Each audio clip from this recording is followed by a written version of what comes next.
Black history is American history, but we keep getting left out of it. I would say that it's cherry picked. A few here, a few there, a few this, a few that.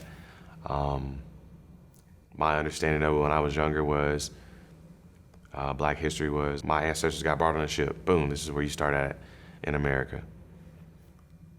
Is that my existence? That's it? Like, it should be a seamless study with American history that should be taught throughout this nation, but it's not. Or you may say a few words about Rosa Parks, Martin Luther King, but the true history of the African American principle as far as the contributions, it's only on a scale on the peripheral. It's been kind of emphasized in a month. Yeah. What, is that a good thing or a bad thing? I think it really does more harm than good. It makes people think that, oh, okay, here's that Black Month. Oh, good, now that's over with. We can focus on the rest of what's important. And it does a disservice to a Robert Smalls, a Sojourner Truth,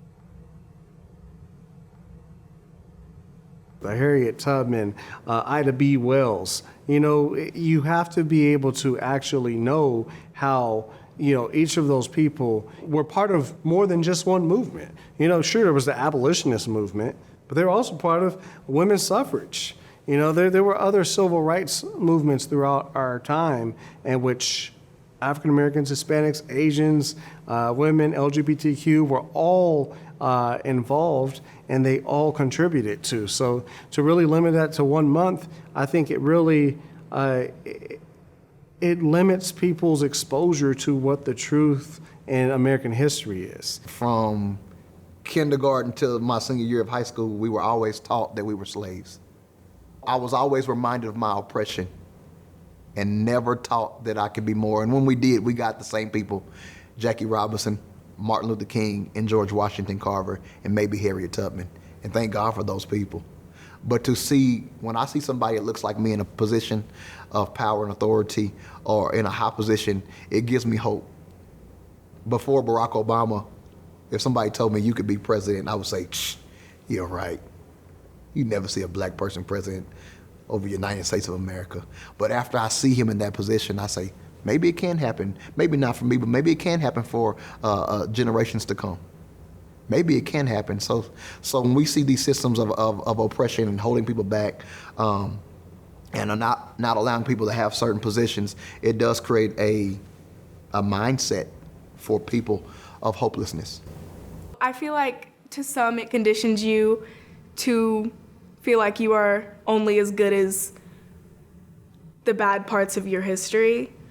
To me, I grew up in a household where I was taught a lot of these things that most kids weren't, so I grew up knowing more about the positive and being able to embrace the positive parts of my culture, not just hearing about the negative stereotypes and statistics. But when you do grow up only hearing about those, I feel like a lot of the times you end up becoming them. We see that a lot in our Black community. Our sons are told from a very young age, you know, you're not gonna be a good father, you know, you're probably gonna end up on the streets, you're gonna be selling drugs, you're gonna end up in prison.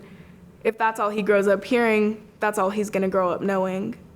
And if we don't transition out of that, we're just gonna continue the same cycle. Our side of it, you get let off. And a lot of that reason why is it'll shine a negative light onto the majority of white America. You won't be the good guy in the scenario. You won't be the good guy. And we all know we all want to be the good guy. And so that's why we don't deal with these issues. That's why we don't educate kids or teach this in school, because it doesn't make one particular race look good. But that's the reality of it. I think it goes back to construction of the material. Many times the authors that construct material are Caucasian, so that is the perspective that the books are written from, and other minorities may not be included in the construction of materials.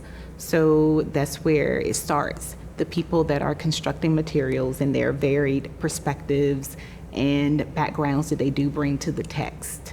And so that's beginning to change, and there are more authors out there that are producing quality material that schools can use now. So it's explicit now. People are being very strategic and looking for materials to address the needs of their students, and not just to address African American students, to put it out there for the student body as a whole, to provide a more realistic perspective of what America really is.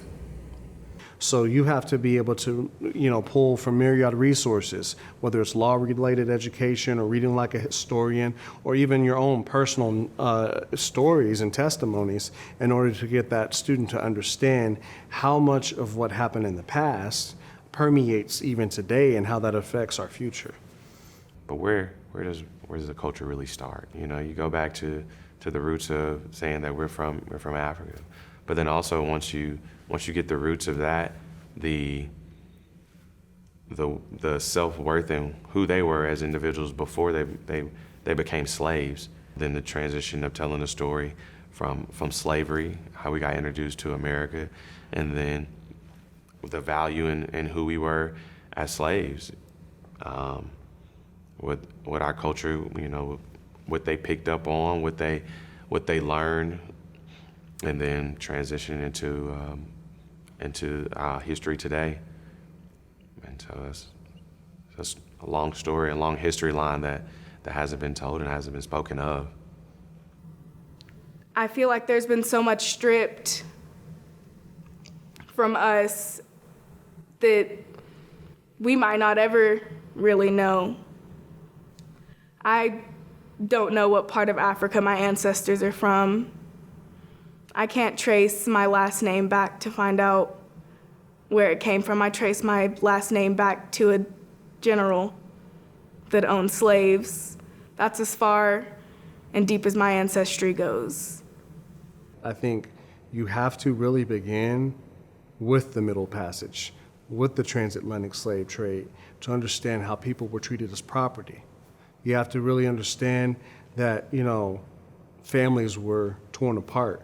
And the black mothers would have to be the caretakers of not only their children, but the children of the men and women that were oppressing them, holding them in servitude, enslavement.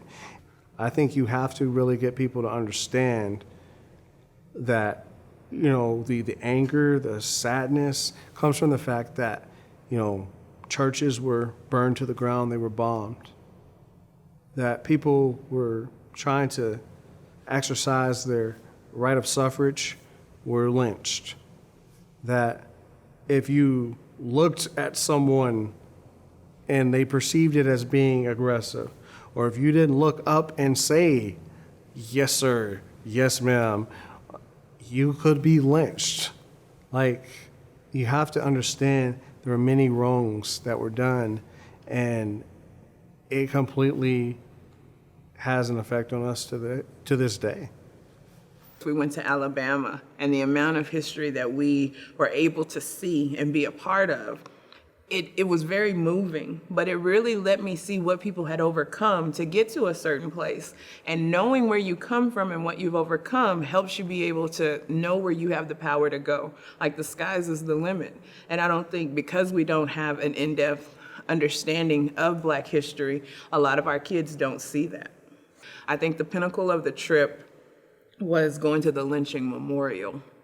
It was very emotional. It was a lot to be there. They were all across the United States, so the pillars that were hanging were divided by county, so you could see how many people had died in that county. And I was filled with anger because I see where we are now and where we came from, and I don't understand how that breakdown has happened, how we got to this point where the value of the Black life is so minimal. It just made it real. It made the struggles that we're going up against right now, it made them real. I just think you can't fully grasp why the Black community feels the way they do without knowing the history and how the white community has treated the Black community throughout the years.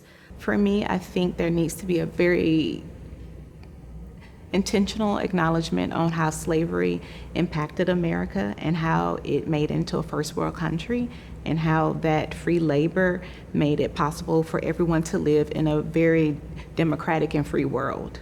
And that allowed us to gain the capital to expand our land, to expand our power all around this nation and in this world. That I think other things that we need to know about are, it's a moment in time in Oklahoma called Black Wall Street, where you had a very successful group of blacks. And there were other communities, but this one is known as Black Wall Street. In a 12-year time span after emancipation, blacks had their own banks, elaborate churches, airport. I think we need to know about that because that's something that's never taught about in school. When you see big blow-ups like Ferguson, when you see Baltimore, when you see Minneapolis and what then rippled across our country, it's frustration. I've had this debate and argument with several people about rioting and looting and that sort of thing.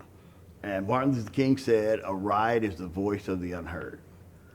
This country was started by a riot, by looting, by destruction of somebody else's property. And the irony of that is the first man killed in that battle for independence in the Boston Massacre, laid that first blood shed for the Revolutionary War was a black man. It's from where you stand, the perspective of who's a hero and who's a revolutionary and who's a thug. It's understanding both sides and seeing both sides. You want me to learn your history? You want me to learn about George Washington? You want me to learn about Lincoln? You want me to learn? Then you need to learn about Frederick Douglass.